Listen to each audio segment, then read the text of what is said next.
салом бинандагони азиз ва хуш омадед ба барномаи ахбори озодӣ ки бо таҳаввулоти тоҷикистону ҷаҳон шуморо ошно мекунад. имрӯз 31 июл ин мавзӯъҳоро дар мадди назар дорем. эрон гуфтааст ки аз исроил барои куштори исмоил ҳания интиқом мегирад. исроил мегӯяд қатли раҳбари сиёсии ҳамос роҳро барои сулҳ боз мекунад. рафои холии фурӯшгоҳҳоро кӣ пур месозад? ихроҷи дастаҷамъонаи муҳоҷирон аз русия боиси камбуди ҷиддии нирӯи корӣ дар баъзе манотиқи ин кишвар шудааст. ва барои бунёди шаҳраки сайҳун мақомоти вилояти суғд сармоягузорони хориҷиро даъват мекунанд. мо ба лоиҳашои холмон пешниҳод кардем. субҳи имрӯз дар теҳрон исмоил ҳания раиси дафтари сиёсии гурӯҳи фаластинии ҳамос ки амрико ва иттиҳоди аврупо созмони террористӣ медонанд кушта шуд.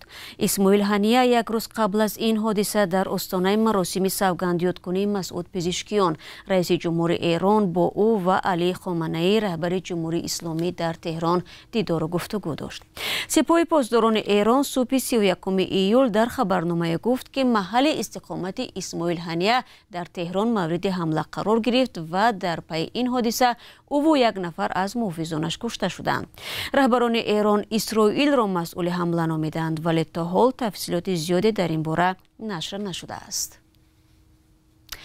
дар як суҳбате ки бо шораи радиои фардо илё ҷазоирӣ дар прага доштем, ибтидо аз ӯ пурсидем дар чӣ шароите меҳмони ҳукумати эрон ки барои иштирок дар маросими савгандёткунии президент масъуд пезишкиён омада буд ба қатл расид. آقای اسماعیل هنیه در محل اقامتش در تهران حدود ساعت 2 بامداد امروز چهارشنبه بود که هدف قرار میگیره و کشته میشه به همراه یکی از محافظانش. طبق اطلاعاتی که در اینجای کار وجود داره، محل اقامت آقای اسماعیل هنیه یک منطقه امنیتی در شمال تهران بوده، یک منطقه که در اون به عنوان استراحتگاه جانبازان یاد میشه، کهنه سربازانی که در جنگ‌های مختلف ایران جمهوری اسلامی بهتر بگم زخمی شدن. یک منطقه نظامی بوده که هدف قرار میگیره. به گفته سپاه پاسداران که پرتابه محل این اقامت هدف قرار داده. پرتاب میتونه راکت باشه، میتونه موشک باشه، میتونه پهپاد. اما بعضی از رسانه‌های اسرائیلی میگن که یک موشک از خارج از آسمان ایران شلیک شده و منجر به کشته شدن اسماعیل هنیه شد. البته تا اینجای کار که ما داریم صحبت میکنیم هنوز اسرائیل به طور رسمی مسئولیت این حادثه و این اتفاق کشته شدن اسماعیل هنیه رو بر عهده نگرفته. این صحبت ها گمانی‌زنی ها یا صحبت های تلویحی برخی مقام های اسرائیلی هست، از جمله وزیر میراث فرهنگی اسرائیل که صحبت از این کرده که این یک اتفاق بزرگی بود که میتونه باعث صلح بشه و گفته باید تک تک این افراد از میان برداشته بشن و صلح با اینها صحبت درستی نیست و نتیجه بخش نخواهد بود. саволи дигари мо аз шораи радиои фардо илё ҷазоирӣ ин буд ки вокуниш ва ё интиқоми эрон аз ин куштор чӣ хоҳад буд؟ ببین خب خیلی ها کشته شدن طی سالهای گذشته و ایرانی متحدش بعد انتقام دادن، ولی خب انتقام به چه شکل بود؟ بزرگترین انتقامی که ایران داشته چند ماه پیش بعد از کشته شدن محمدرضا زاهدی فرمانده ارشد سپاه قدس نیروی قدس سپاه پاسداران در کنسولگری جمهوری اسلامی در دمشق بوده که ایران یک حمله موشکی و پهپادی گسترده به سمت اسرائیل داشت، حمله که البته زیانهایی در اسرائیل به وجود نیاورد که گفته میشد این یک هشدار بوده به اسرائیل اون حمله که اون شب صورت گرفته که بعد از اون مسئله دنبال نشد. الان ایران به چه شکل میخواد پاسخ بده هنوز مشخص نیست، به خاطر اینکه همه تحلیلگران و ناظران و همه مقام‌های سیاسی میگن که نه ایران یا نه اسرائیل به دنبال جنگ گسترده نیستن. ممکن هست ایران از روی گروه‌های نیابتیش بخواد اقدامی انجام بده، اون هم به خاطر اینکه اتفاقی افتاد در تهران بود. صحبت‌های زیادی داره مطرح میشه، از جمله بیانیه‌ای که آیت الله علی خامنه‌ای رهبر جمهوری اسلامی منتشر کرده که این بیانیه گفته انتقام گرفته خواهد شد و اسرائیل زمینه رو برای انتقام فراهم کرد و صحبت از خونخواهی کرد. اما بیانیه‌ای که سپاه پاسداران منتشر کرده گفته ایران و گروه‌های مقاومت انتقام خواهند گرفت. این نشون میده که احتمالاً ایران از گروه نیابتی از جمله حزب الله، خود حماس، جهاد یا حوثی‌ها استفاده کنه برای یک حمله‌ای به اسرائیل، برای یک پاسخی به اسرائیل که هنوز ابعادش مشخص نیست. وضعیت در خاورمیانه وضعیت ثابتی نیست و هر آن میتونه وضعیت از کنترل خارج بشه. با تشکر از همکارم ایلو جزایری. در این بیان اسرائیل میگوید در نتیجه حمله هوایی به بیروت فرمانده بلندپایه گروه حزب الله لبنان فواد شکر کشته شد. ارتش اسرائیل در شبکه ایکس نوشته است که شکر حمله های حزب الله را رهبری میکرد. 27 ایول بر اثر حمله موشکی در تپه های جولان 12 نورس اسرائیلی به هلاکت رسید. اسرائیل حزب الله را که از طرف آمریکا گروه تروریستی ارزیابی می شود مسئول حمله می شمارد و وعده داده بود که از این گروه زیر سرپرستی ایران انتقام می گیرد. حزب الله دست داشتن در حمله به تپه های جولان را رد می کند. میرویم به روسیه. مقامات روسیه در نیم سال جاری 10,000 شهروند خارجی را از حدود این کشور بیرون کردند. طوری به نظر می رسد ریت‌های پیوسته در ماه‌های اخیر و اخراج مهاجران باعث شده است که در بعضی ولایت‌های روسیه کمبود جدی نیروی کاری به عمل آمده است. کیومرسیاتو در گزارشش آمار مهاجران دپورت شده و پیامد آن را نقل می کند. رفع‌های بعضی از مغازه‌ها در روسیه خالی ماندند. ساکنان یک هفته باز از غیب زدن نان و آرد، آبهای شیشگی و دیگر محصولات از بعضی فروشگاه‌ها شکایت دارند. در این باره یک عده نشریه‌ها خبر داده ولادیمیرسکی نووست ذکر کرده است که کمبود محصولات بعد از رفتن عمومی مهاجران به وجود آمد. نشریه مذکور از جمله نگاشته است چنین مشکلات در شبکه سوپرمارکت‌های معروف پیاتروچکا به مشاهده می‌رسد. روزنامه‌نگاران میگویند که رفع‌های این مغازه‌ها در ولایت‌های ولادیمیر، ایوانوو، کاستروما و یاروسلاو خالی هستند. تلگرام کانال میش وضع را بر ریت‌های اخیر علیه مهاجران ربط داد که به نارسایی حدود 1000 کارگر در مرکز تقسیمات باعث شده است. در شرکت ایکس 5 گروپ که صاحب شبکه مغازه هاست نیز تصدیق کردند که در مرکز تقسیمات نیروی کاری نمی‌رسد.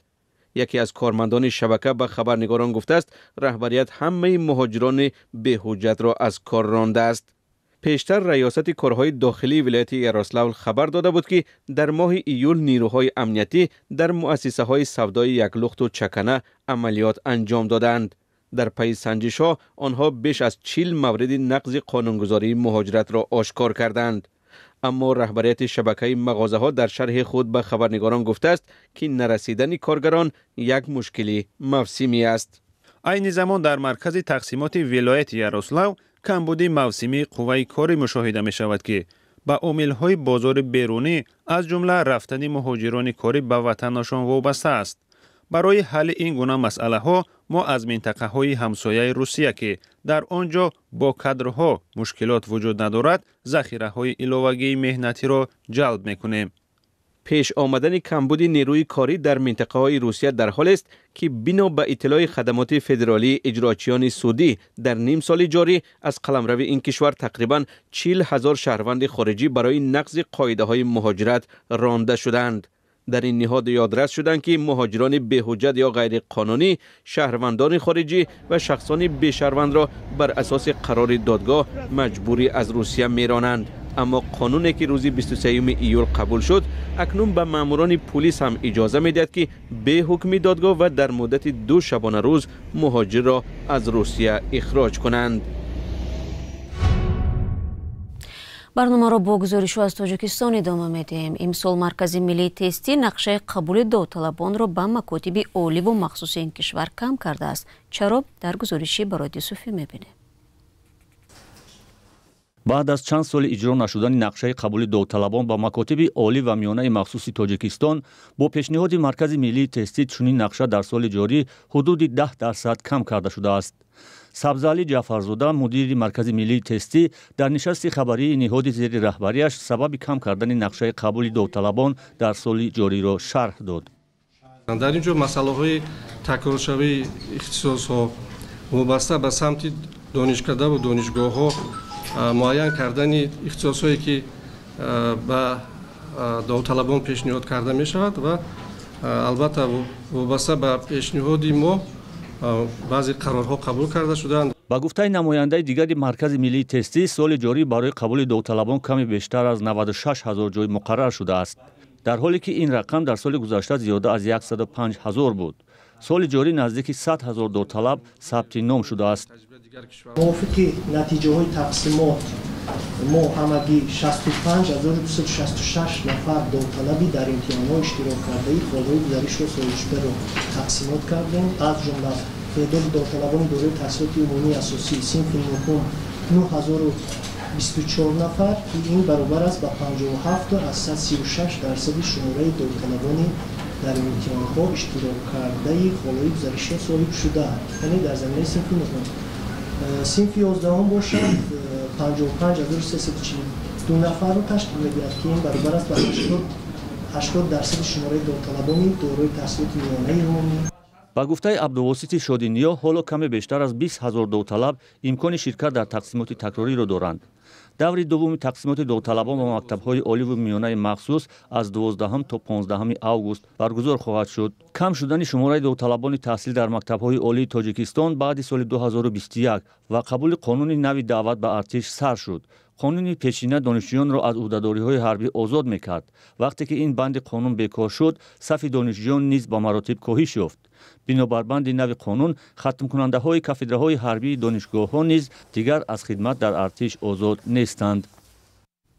گزارش نوبتی از شمال تاجیکستان است. مسئولان حکومت سعود گفتند برای بنیاد شهرک سیحون سرمایه‌گذارهای خارجی را جلب خواهند کرد. 9 سال پیش مقامات ساختمان بلندوشانه ها، مکتب و شفاخانه و کارگاه های معاصر را در اینجا وعده داده بودند. در این مدت به تقریبا 7000 نفر زمین تقسیم شد، اما تعداد خرد خانه ساخته بعضی آن را دوباره به فروش گذاشتند. همکنون ظاهرا این طرح را با کمک دیگر دولت‌ها عملی می‌سازند. فرزان محمدی با جزئیات بیشتر. زمین‌های خشک و خالی، راه‌های خراب، خانه‌های نیمه ساخته، محله‌های کم‌آدم و به مکتب و پزشک. احوال شهرک سیحون در 10 کیلومتری خوجند. مساحت شهرک 2500 گکتر است و به 30 محله تقسیم شده است. به اطلاع دریافتی همگی 70 عائله در اینجا زندگی دارند. بعد از شکایت‌های پی در پی ساکنان سیحون، حکومت ولایت سوخت طرح‌های را برای به انجام رساندن آن تهیه کرده است. مسئله تامین کردن با آبی شوخی، مسئله تشخیص، مسئله تامین کردن با قوه برق، ساختمان راه‌های داخلی شهری سیحون پورا به اتمام رسانیده. ما با لایحه‌کشی آلمان پیشنهاد کردیم چون آنها تجربه کلان دارند و آنها با فوند قطر، فوند دولتی قطر خصوصی دارند. در ماه آگوست نقشه هست تشریف میارند. برای بنیاد شهرک 9 سال پیش حکومت تاجیکستان اجازه داد و چندین خانواده‌های احتیاجمند با امید زندگی شایسته از آن منطقه زمین‌های خانه‌سازی و کشاورزی گرفته بودند. اما امیدهایشان با گذشت سالها عملی نگشته است. رجبای احمدزاده رئیس ولایت سوخت هفته گذشته به روزنامه‌نگاران گفت که همین سال برای ساختمان انشاءات اجتماعی پول اختصاص دادند و راه‌های دیگری تامین نیازهای مردم را پیش می‌گیرند. حاضر از بودجه ولایت اداره ساختمان اصلی بنیاد مکتب اونجا رفته ایستاده است، بنگاه طبی رفته ایستاده است، دیگر اینفراستراکچور ما کرده ایستادیم. ما دیروز 3 شرکتی با نفوذی کره رو چین قبول کردیم برای از آفتاب برق گرفتن 300 تا 500 میگاوات.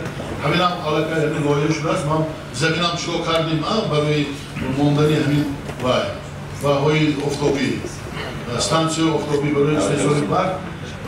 ما باوری کنیم که همین سالهای نزدیک همین عملی میشود. این وظیفه ما است.